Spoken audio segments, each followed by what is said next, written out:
Might still not be loud enough for me, to be honest with you. What's up, dummy? Fuck it is, dummy. What's up, Doug? What's up, everybody? I'm riding the high of the Ravens win from the weekend. It's Mike Frank and Christian Olson. What up? Christian's rocking his new Lamar Jackson sweatshirt. Hey, man, it's not new. Where'd you get that from? My cousin and his wife got it for me when I graduated college. You just didn't wear it? No, I haven't worn it much this year. You're a Lamar hater? No. I was a little skeptical this year when we did give him all that money. I was like, fingers crossed he performs and he doesn't get hurt and everyone stays healthy. But, I am still skeptical, but I'm very happy with his progress. Oh, yeah. I mean, he's been crushing it all season. We got a group of young guys and again, they're all doing very well here. And it's fun to see the energy behind the team and kind of like the family that they've built in the I don't know. It's kind of like a group of guys just playing backyard football and having a fuck ton of fun doing it, you know? Yeah, I think they're doing a nice job positioning themselves. It's fun to see kind of everybody stay in their lane. It's fun to see everybody kind of doing the job that they're meant to do. Making sure that holding each other accountable and following through without, I guess, I don't know. We don't need the flash in the show. We just need people to do their job, right? I feel the same about real estate, to be honest with you. Explain. I just wish everybody would stay in their lane and do their job. If more people just did their job, I would have to do a lot less work in my life. I heard that. If everyone just did their job. Like if we applied that just to everything, you know how much better society would be? I constantly am in motion thinking that job is completely pointless. Yeah. But the reason that job exists is because someone else can't figure it out without that person there, right? You need the mechanic, you need the computer, but do you really need like a new tool every day? Do you really need like some salesperson marketing up, some special fancy whatever? Does the fucking wheel need to be reinvented all the time is really what I'm asking, right? No, but I think you have to invent your own wheel. I completely agree with that, but what if you just did the job that you were meant to do? Like no. Okay, I get it. But the people around you need to do the job that they're meant to do as well. I agree. Here's the thing about Lamar. I think that he's a great athlete. I think that he's shown up this year for sure. I think that Lamar has found a way to get where he needs to go as an individual. I've yet to see Lamar lead. I've just seen him do his job. And that's great. That's all he needs to do. I don't know if you've been watching many football games this year, man. Winning doesn't equal leading. Stop talking to me. Vinny Testaverde won a fucking Super Bowl. Is that leading the team? No. But it doesn't mean that it's not skillful. It just means that he's not taking it to the next level yet. He can get there. A lot of progression in the last 5 years. But it's going to take a lot of work to get where we need to go. I would love to hear John's opinion on this. No. But he won't come on the podcast because he's lame. He is lame. I agree to disagree. Agree to disagree. Bro, how many Ravens games have you watched this year? Like, be honest. 15. That's bullshit. That's bullshit. You have not watched one. You've seen maybe some highlights on TikTok. Watching a game, playing a game does not equal leadership. I'm not just talking about playing, though. That's what I'm talking about. But, like, how often do you get to see, like, what happens behind the scenes? What I'm saying is, like, what happens behind the scenes is the leadership. That's what happens on the field. He's just surrounded by a great crew of guys. A lot of health, a lot of vitality going on this year, but there hasn't been the adversity that he's seen in other years. Let's see some change. I want to see growth. I want to see 2 fucking Super Bowls, and we'll start getting a believer out of me. All I'm saying is that if we had many more viewers, you would be getting flamed so hard in the comments. Hit me. I'm just saying, like, the keyboard warriors are coming out, bro. Come on, stop it. Like, let me ask you a question. There's 32 teams in the NFL. Okay. There's 31 other highly qualified quarterbacks plus backups, right? You mean to tell me that it's Lamar that's getting our team to the Super Bowl? No, it's not just him. Right. He's great. He's a great athlete. He hasn't won my love yet. He's getting there. He hasn't won it yet. You're a hard person to win, I guess. The number one thing I hate about Lamar, rare if ever, have we seen Lamar come from like getting beat up to come back and win in victory. The 20-point deficits that were overcome in Super Bowls of yesteryear, the 15-point setbacks. We've seen Lamar get setbacks at 10 and 15 points in the first quarter and just fucking game goes to fucking tank down. I can see it. So that hasn't happened yet this year. You know what really brought me back the other day?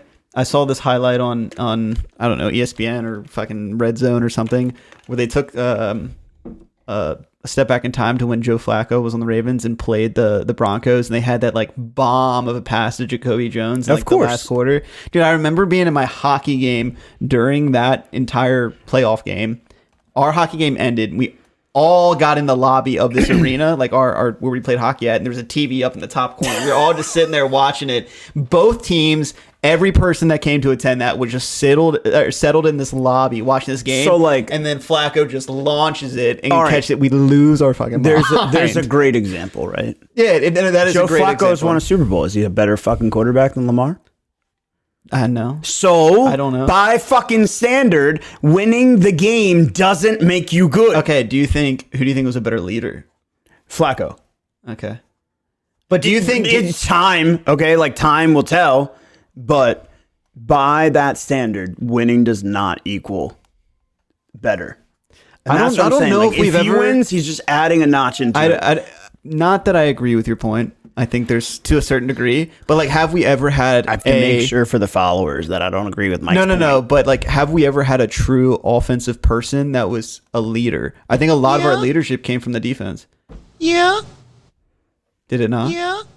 I mean, I'm not saying you're just the one hating now. Of the offensive people that were leaders on our team, I think number one, Anquan Bolton. Sorry, 100%. Just it is what it is. 100%. Came into our team and changed the fucking world. Yeah. I think offensive leaders. I don't like this one. I'm gonna say maybe kind of Todd Heap.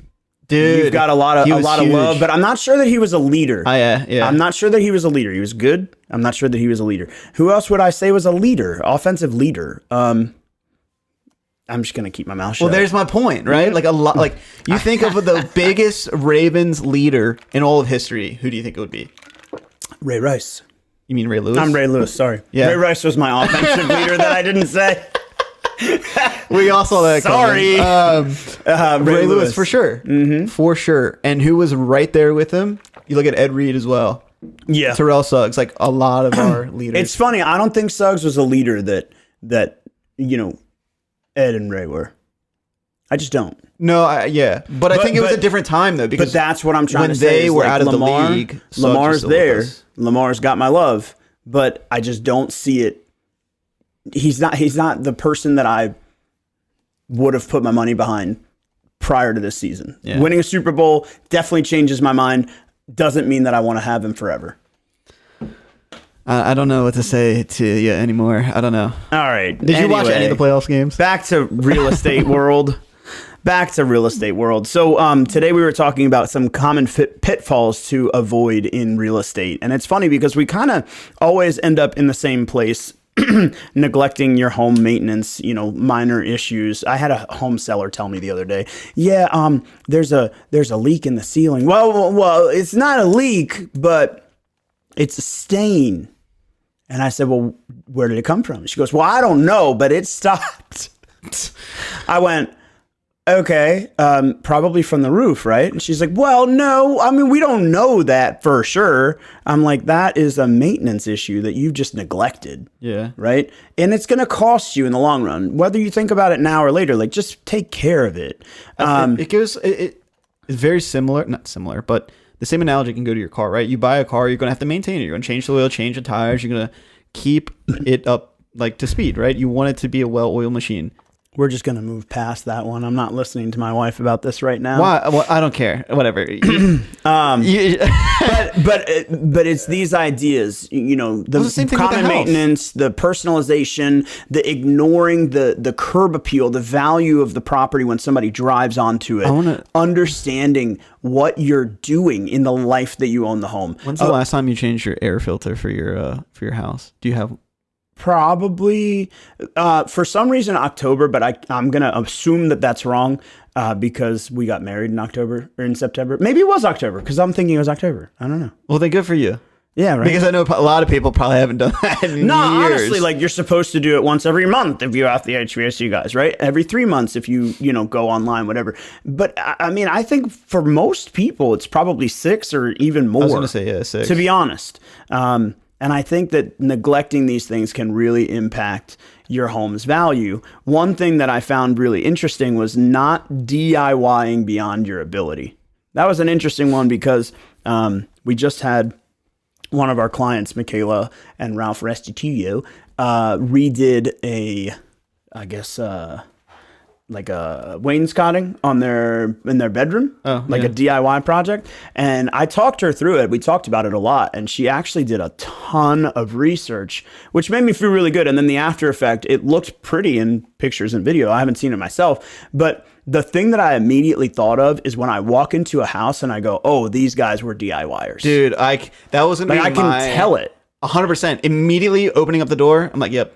Like, you can really tell who was like a craftsman and can do the work, and it was by a licensed contractor versus Sally and Joe. The craftsman did a custom mailbox on the way in the door. And then you open the door and there's like, a door chime that, is strung to the ceiling and like you hit it as you open the door. And then you look into the kitchen and there's all these like very unique craftsman elements, like very, very specific skilled things. Yeah.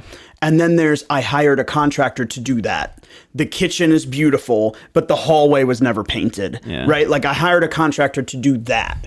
And then you have the DIY person. It's like everything is cute, everything is nice, everything is fun. And the farther and farther you look into it, the more and more you realize, oh, they swapped off all the outlets, all the outlet covers so that they're silver, but the outlets are still the original dated tan because they didn't deal with the electric. You know, the number one thing that like irks me with like these DIYers or just like hiring someone to come do your work, when you can see that there's been like 8 coats of paint on the wall and on the trim and baseboards and everything, like it's so thick and you can even see where it just dripped down. It's like the cheap renter. Yeah, just the landlord quality. Special. Yeah, landlord special. I cannot stand. I don't care how up to date your kitchen is, what type of freaking appliances you have. When I see that, I get turned off immediately, and that's just who I am. My number one turn off is lights. Yeah, like I don't want to be in a fucking hospital clear white house, and I also don't want to have 7 different colors of light. Like I just can't stand when you have 6 recessed lights in a room and one of them is yellow. The rest of them are soft white. It's like, you didn't notice that this is a different color? Yeah. It bothers me to a level that I can't even explain. And then buyers want me to be like supportive. They're like, oh yeah, but I like the deck. And I'm like, well, the deck is falling off just like this fucking countertop that I just picked up with my hand, right? But it was cute. Yeah. And buyers are like excited about it. And I'm like, but they didn't even glue the countertop down, right? Or, sometimes I'll mistakenly touch something, a piece of trim on the underside of the cabinets that doesn't get nailed in. It gets glued on and it falls off, and then reach back down there and push it back up. But it's always like that's a DIY kind of project. A professional would have never done that, and it really starts to impact the value of your home because, well, quite simply, if you have an agent like us that understands that value, and then you have another agent that doesn't.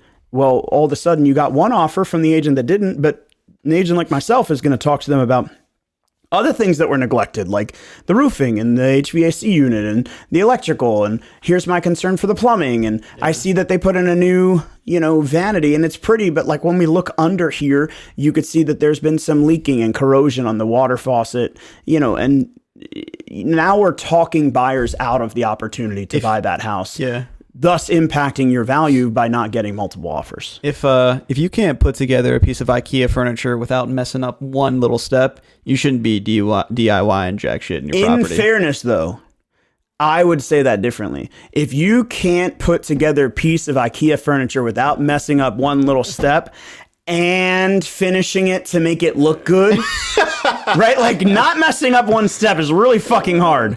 You break that one piece. Okay, you have a point. Right? You have a point. But like the best people make it look good. Yeah. You know, people always amaze me because they bring like IKEA cabinet that was sitting out by the dumpster and they bring it inside and they refinish it. They buy new doors. They mount it to the wall. It's all like, and then all of a sudden it's like twisted horizontally and now it's a custom bar. And I'm like, damn.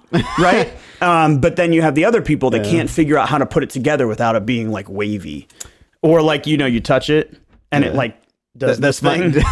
That's basically what my printer's sitting on right now. I bought this piece of furniture from Amazon and it was like the worst fucking like purchase I've ever had on Amazon. I'm not gonna lie.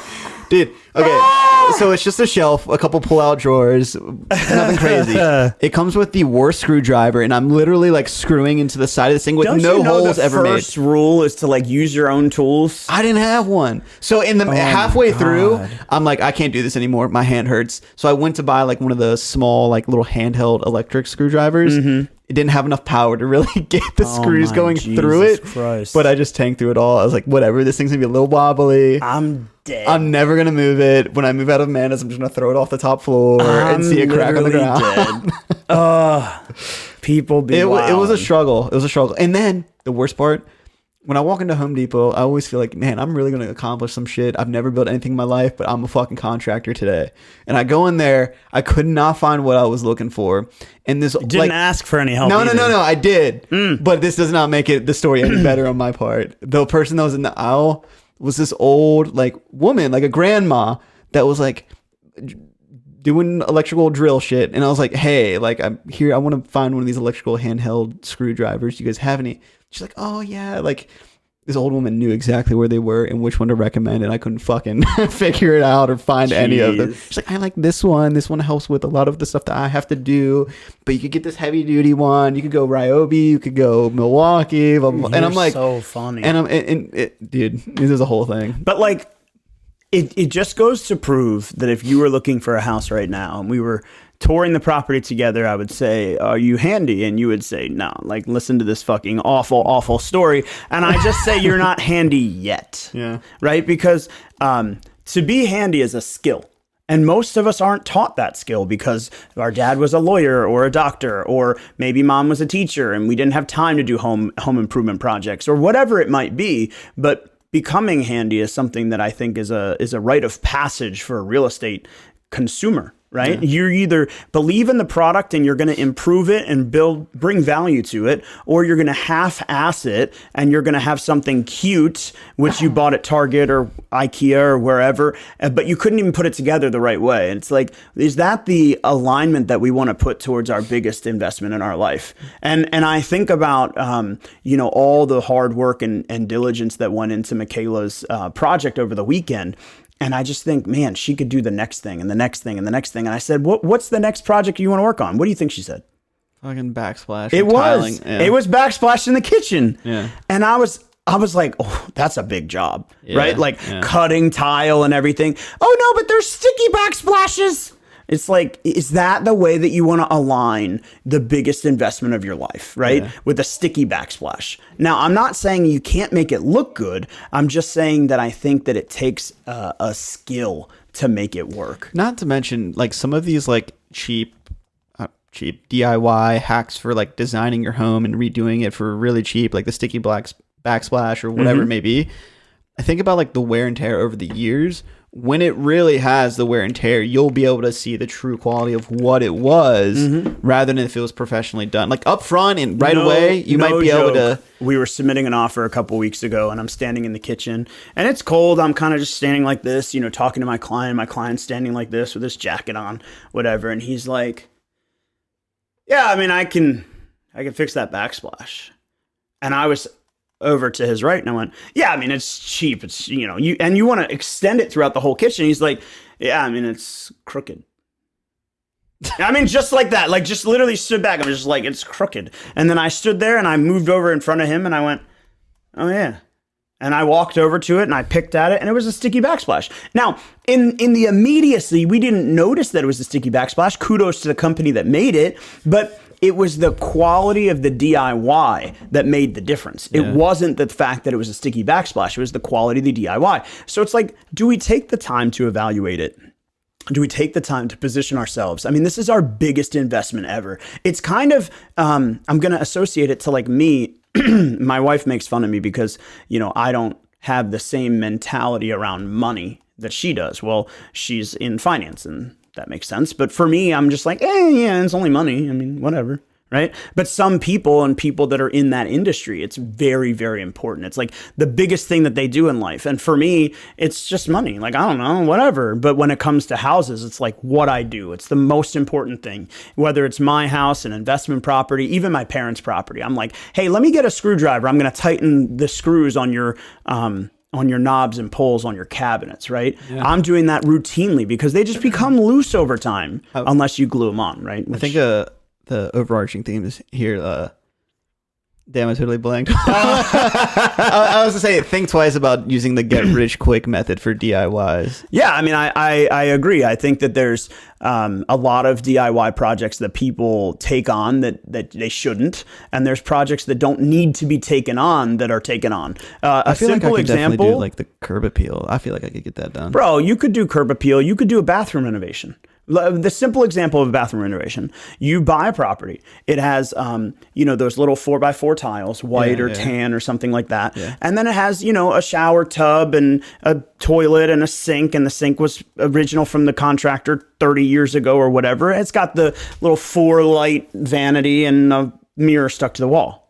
Right? Oh, well, in order to renovate it, I mean, we've got to gut the whole thing and we got to take the shower out and we got to put in a whole new thing. Well, what if you just left the shower alone for a minute, right? You can put down flooring over the existing tile. Not that I'm a fan of that. You can easily take out the existing tile, right? But you take out the existing tile, you put the floor down over the existing tile, you measure, you cut, you do all the things, you put in a new toilet, you put in a new vanity. The whole bathroom is just redone, and it really didn't take that much work. It could be done in a day. Yeah. With the proper tools, the proper preparation, you don't have to do tile. You don't have to do cutting and scoring of porcelain. You could just buy easier parts and things that you can make a professional quality job without taking on the entirety of the project. Yeah. Maybe a bathroom renovation is above your skill set, but you start with putting in some landscaping and you kill a couple plants in the process. Hey, maybe it happens. Maybe it happens. You live and you learn. Right. But like, what if you learn that you're not good at landscaping? Yeah, and you hire a professional for that, but then you choose to take on the bathroom renovation. And this is where people go crazy. They choose to say, I can't do landscaping, I can't do a bathroom, I can't do a kitchen, I'm going to do nothing, and I sleep on my couch. What ends up happening is they end up trying to sell a property 10, 15 years after they bought it with white pine floors, with, crappy oak or maple cabinetry that's not really well finished, with laminate countertops and white appliances that have been mismatched over the years because I had to replace the stove one time. So I bought a stainless steel stove, right? But we didn't really take the energy into like investing into the property. And then we wonder why no one wants to pay top dollar for it. It's easy enough to do, and it's easy enough to do it the right way. We're now talking about the people that are doing it the wrong way, but we should be taking on the challenge of trying to step up our game when it comes to home maintenance, improvements and repairs, landscaping, curb appeal. I mean, what about the mailbox? When's the last time you painted your mailbox? These things have to be done. They're not just simple neglect the job. My parents have not changed their mailbox since they've lived at the house. But they probably painted the post. No. Bullshit. Dead ass. No way. Dead ass. Fucking putting a mortar in their mailbox on Sunday. Back to my high school years over here. John, I need you. I'm kidding. But I mean, my mailbox out there, I actually put on it's a plastic post cover. It looks really nice, but when you get up close to it, it's just a plastic post cover. It slides over the 4x4 post and the mailbox sits on top of it. Well, every spring I go out there with some Clorox and some cleaner and I scrub it down so it doesn't look moldy and mildewy. I have to do that every year. Otherwise it looks grimy. Right now it looks grimy. Yeah. Right. But I also have to power wash my siding. I also have to clean the deck and the driveway. And you can't just neglect it.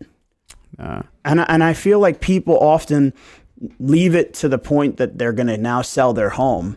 We were meeting with the seller last week and She's like, oh yeah, don't worry. Don't look down the stairs. I have to fix those 2 walls. And I thought, which 2 walls? And she goes, oh, down the stairs. So I poked my head down the stairs, and sure enough, there's a hole in one wall and there's a spot that's being patched in the other wall. And I thought to myself, yeah, but what about this floor? What about the wallpaper over there that's peeling? What about the paint color that's not going to be attractive to a buyer? What about the light fixture that's original to the house? We can make such small improvements. It doesn't take a lot, but you have to do it the right way. I also think like over time, right? A lot of people look at it like, I don't know, you have to do this all in at one time. Mm-hmm. Like, what if you just replaced one light fixture at a time or one vanity at a time? Like a vanity, what, $300, $400? Smaller vanity, bigger vanity. I mean, you could get a double vanity for less than $2,000. Yeah. But I'm just saying, like, it's not that much money. You can get a small vanity for $150. Right. And I'm saying, like, what if you did that once every 3 months? Then by the end of 1 year, yeah, or once every 4 months, whatever. At the end of 1 year, you'd have all new vanities in your home. I mean, I am a huge proponent of not taking on more than you can chew. I'm a huge proponent of trying to do the little things one by one. So a simple example, when I bought my house, there was a fan in the second bedroom that was just awful, but it was a fan. And so I left it there, and it was the only light in that bedroom. It was the only fan in that bedroom. I had it for 6 years. I bought a new fan, and then my father-in-law installed it one day when I was out on showings. But like, you don't have to do it all right away. Manage what you have, manage what you're given, and do the best with what you can, right? If you have to refurbish something, if you have to refinish something, if you have to borrow tools, do it. But I mean, there's so many ways to maximize your productivity in today's market. It's funny because tying this whole thing back to the Ravens conversation, like, what if everybody just stayed in their lane? What if homeowners just maintained their home? What if they just improved it the little bit that they could? What if they didn't step out and try and tear down the bathroom and do a big bathroom renovation, but they just did a vanity swap, some paint, and a new light fixture? Right. It would be a whole new bathroom by the time you're done with it. Yeah. We don't need to get over egregious with the things that we're doing. We just need to make sure that we avoid the pitfalls of neglecting the biggest investment of our life. I mean, to be honest, we've talked a lot about it, but you guys can always go and read on our website, surprise, surprise, at frankoliverco.com/additional resources blog. It's right there for you. You guys can always read about it on our Instagram page. You can reach me on Instagram at michael.frank___ on our website anytime. You can always reach out, PM, DM, subscribe. Before we let you go, we want to let you know about our new homebuyer brunch, February 17th. From less than a month away, 11 to 1 p.m. If you're looking for the details, hit us up. You can find me on Instagram at Christian the Deadhead, and we'll catch you next time. Catch you guys real soon. Deuces. What's up, guys? Thanks for watching. For more information on the housing market, Real Estate 101, how you can leverage your position in today's market, and so much more, click on the link below. If you like this video or have a burning real estate question you'd like us to answer, leave us a comment and let us know. Don't forget to like and subscribe so you never miss an episode, and we'll see you again real soon.